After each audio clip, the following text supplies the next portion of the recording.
জেলা প্রশাসক রিটার্নিং অফিসারের কক্ষে যদি এই ধরনের আক্রমণ হয়, প্রার্থীর নিশ্চয়তা তার নিরাপত্তা দিতে না পারে, আমি মোহাম্মদ আতাউর রহমান আতা মানিকগঞ্জ 3 আসনের সাটুরিয়া মানিকগঞ্জের আসনে একজন স্বতন্ত্র এমপি প্রার্থী ছিলাম, আছি। আমার মনোনয়নপত্র আজকে বাস যাচাই বাছাইয়ের সময় 1টার থেকে শুরু হয়, 1:30টার দিকে সেটা মোটামুটি শেষ হয়ে যায়। আমার মনোনয়নটা সর্বপ্রথম ধরেছিল। আমাকে 1% ভোটের 10 জনকে যাচাই করে 9 জনে ওকে কইছে, একজনের কি বলছে যে আমি সাইন করি না, এই মিথ্যা কথা, এইটাকে বানানো, এটা একটা ষড়যন্ত্রের শিকার আমি। আমাকে ওই অজুহাত দিয়ে বাতিল করার পরে অন্যান্যদেরকে যাচাই বাছাই করার সময় যখন তাদের বিরুদ্ধে অভিযোগ তুলেছে, তখন কথা উঠেছে এটা প্রাতিষ্ঠানিক, এটা দেওয়া যাবে না। এক গ্যাস অফিসার উঠছিল, আপনি আগে বললেন না কেন, এই বলে তাকে বললো আপনি আপিল করেন গা। তাদেরকে বিভিন্নভাবে সুযোগ সুবিধা দেওয়া হয়েছে।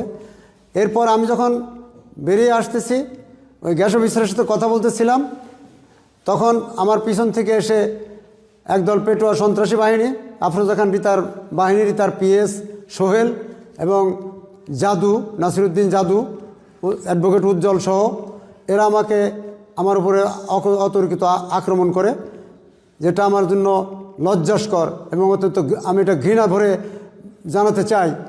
আজকে নির্বাচনের আগে জেলা প্রশাসক রিটার্নিং অফিসারের কক্ষে যদি এই ধরনের আক্রমণ হয়, প্রার্থীর নিশ্চয়তা তার নিরাপত্তা দিতে না পারে, তাহলে বাইরে জনগণের মাঝে যখন প্রার্থীরা যাবে তাদের নিরাপত্তা কে দিবে?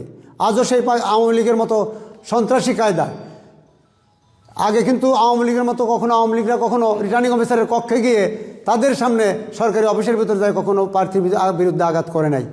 আমি 2বার উপজেলা চেয়ারম্যান নির্বাচিত হয়েছি আওয়ামী লীগের আমলে, তারা তো আমার কখনো আঘাত করেনি। কারোর বিরুদ্ধে তাদের বিরুদ্ধে কথা বলা যাবে না।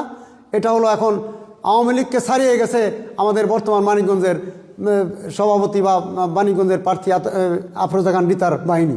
আমি তৎক্ষণিক জেলা রিটার্নিং অফিসারের কাছে গিয়ে জানিয়েছি আমার উপর হামলা হয়েছে, আমাকে আক্রমণ করা হয়েছে, আপনি এদেরকে গ্রেপ্তার করেন, এদের ব্যবস্থা নিন।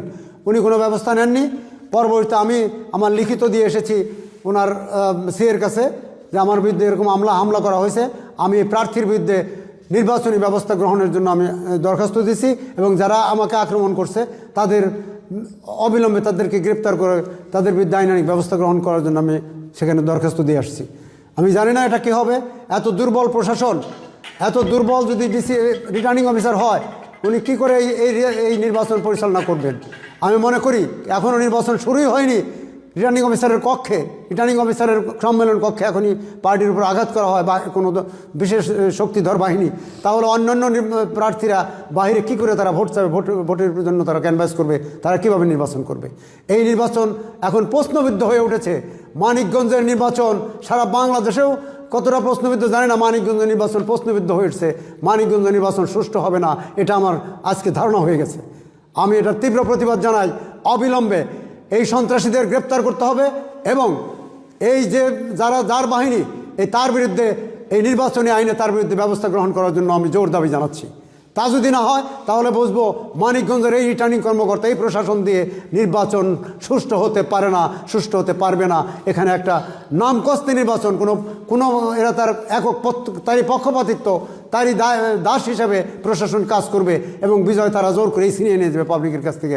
এই নিরপেক্ষ যে আমার নেতা তারেক রহমান 17 বছর আমরা আন্দোলন করেছি, আমার ভোট আমি দেবো, যাকে খুশি তাকে দেবো, সেই ভোটের অধিকার নিশ্চিতটা হারিয়ে যাবে। আমাদের সেই 31 দফার একটি অংশ ভোট অধিকার নিশ্চিত হারিয়ে যাবে। আমরা এর তীব্র প্রতিবাদ জানাচ্ছি। অবিলম্বে এই প্রশাসন থেকে কঠোর ব্যবস্থা নিতে হবে, নাহলে প্রশাসনকে মানিকগঞ্জ থেকে অবিলম্বে প্রত্যাহার করার জন্য আমি জোর দাবি জানাচ্ছি।